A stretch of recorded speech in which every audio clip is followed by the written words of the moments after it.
Assalamualaikum warahmatullahi wabarakatuh teman-teman. Kajian tanya jawab baru. Bismillah, semoga bermanfaat.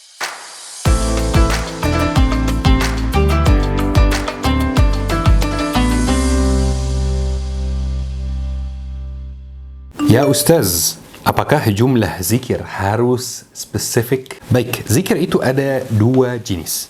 Ada yang namanya zikir muqayyad, zikir yang terikat, wa zikir ghairu muqayyad, zikir yang tidak terikat.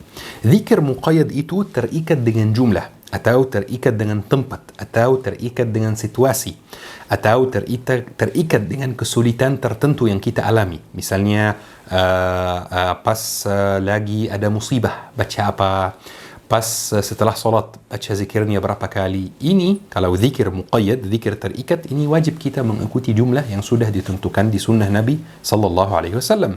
Tetapi ada zikir ghair muqayyad, zikir tidak terikat. Ini bebas. Mau baca berapa kali boleh, mau baca sambil di kendaraan menuju kerja boleh, mau baca sambil ketiduran boleh. Assalamualaikum warahmatullahi wabarakatuh Ustaz. Izin bertanya, kalau kita berdoa berharap agar dimatikan, apakah termasuk dosa? Jika iya, apakah termasuk seperti dosa bunuh diri sendiri? Baik, ada hadis Rasulullah sallallahu alaihi wasallam yang menjelaskan masalah tersebut. Rasulullah bersabda, "La yatamanna ahadukumul maut." Jangan mengharap kematian lidurrin asabah, karena musibah yang ditempanya. Fa'in kana labudda fa'ilan, jika dia memang sudah stres dan mau berdoa atau mau mengatakan sesuatu, falyaqul Allahumma ahyini in kanatil hayatu khairun li wa amitni in kanatil wafatu khairun li.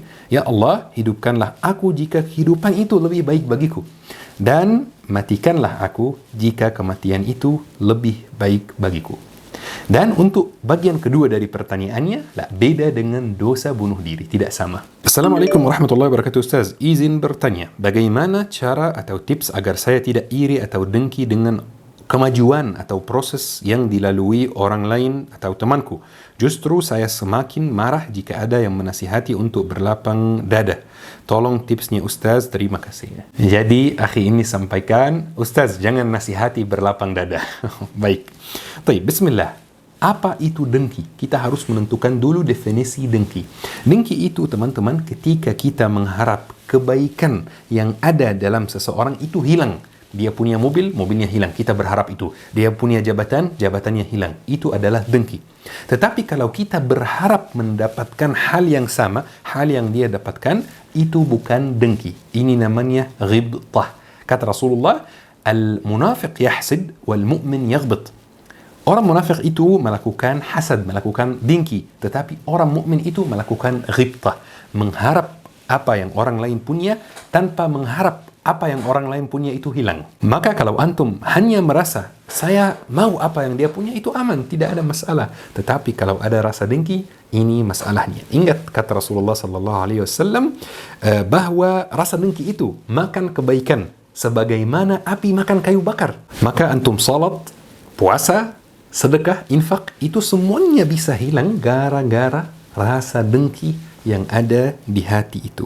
Dan juga ada satu amalan untuk menghilangkan rasa dengki. Setiap kali antum merasa dengki, antum ucapkan Masya Allah, la hawla wa la quwwata illa billah. Masya Allah, la hawla wa la quwwata illa billah.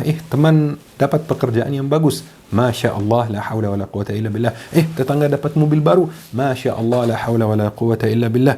Suami tetangga beliin istrinya kalung, misalnya kalung emas, Masya Allah, wa la hawla wa la quwwata illa billah. Temanku diterima di kampus terbaik se-Indonesia, Masya Allah, wa la hawla wa la quwwata illa billah. Assalamualaikum Ustaz, saya seorang wanita yang selalu salat di rumah. Pertanyaan saya, apakah setiap salat di rumah harus menunggu iqamah dari masjid? Kata suami, kalau salat sendiri di rumah harus nunggu iqamah dari masjid.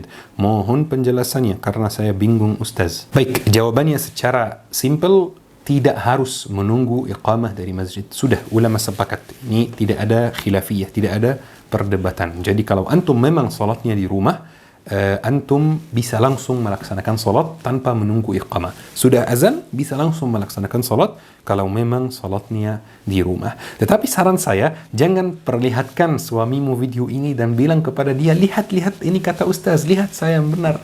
La. Sampaikan informasinya secara lembut dan halus. Karena cara ini Pria biasanya tidak suka cara ini. Assalamualaikum warahmatullahi wabarakatuh. Ustaz, izin bertanya cara untuk menentukan jodoh bagaimana? Dan jika kita sudah menentukan jodoh kita sendiri, apa yang harus kita lakukan agar dia menjadi jodoh kita? Syukran, wassalamualaikum. Baik, saya sebenarnya belum begitu paham dengan maksud akhi menentukan jodoh. Dan sebenarnya kita tidak menentukan jodoh. Kita hanya berikhtiar. Misalnya ada rekan kerja atau ada teman sekampus yang baik dan akhlaknya baik, dan antum sudah siap bekerja atau sudah siap membiayai rumah tangga, maka antum berikhtiar untuk mendekati dia melalui jalur syar'i, yaitu jalur ta'aruf. Jika urusannya lancar, maka ini salah satu tanda ini jodoh antum. Jadi sebenarnya kita tidak menentukan, kita hanya berikhtiar.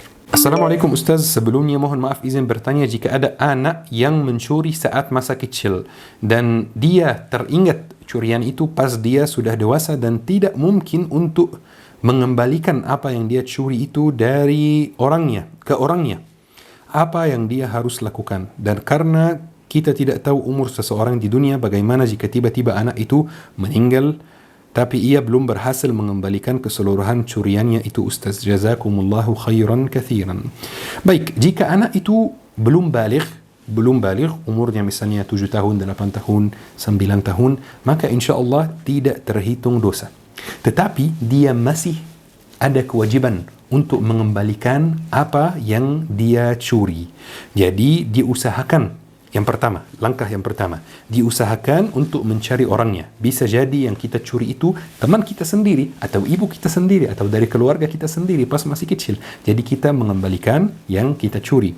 Nomor 2, jika kita berhasil ketemu orangnya, jangan katakan kepada orangnya, saya curi ini pas masih kecil. Jangan, tidak usaha memalukan diri sendiri. Bilang apa saja, buat alasan apa saja untuk mengembalikan uangnya kepada dia. Nomor 3, jika tidak berhasil menemukan orangnya, maka alangkah baiknya antum sedekahkan jumlah curian itu. Misalnya antum curi 100.000, antum sedekahkan jumlah uang tersebut atas nama korbannya, atas nama orang yang dicuri. Dan antum buat niat, jika suatu hari sebelum antum meninggal dunia, antum ketemu sama orangnya, antum bakal kembalikan uang yang antum curi kepada dia. Assalamualaikum, bolehkah salat qabliyah sesudah salat fardu karena mengejar salat berjamaah? Syukran Ustaz. Taib, itu hal ini diperbolehkan teman-teman. Boleh kita salat qabliyah setelah salat fardu jika ada alasan. Jika misalnya kita mengejar jamaah, jika kita bangun kesiangan, masuk masjid untuk salat subuh, sudah jamaahnya sudah salat. Boleh kita salat bersama mereka, kemudian kita salat qabliyah setelah salat. Tetapi ini pengecualian. Ya, jadi normalnya qabliyah itu dilaksanakan sebelum. Namanya qabl artinya sebelum. Qabliyah salat yang dilaksanakan sebelum salat fardu. Maka normalnya seperti itu. Jangan dijadikan kebiasaan. Ini hanya pengecualian jika antum bangun kesiangan atau ingin mengejar jamaah. Baik ya syabab, semoga kajian yang singkat sekali hari ini bermanfaat. Barakallahu fikum. Assalamualaikum warahmatullahi wabarakatuh.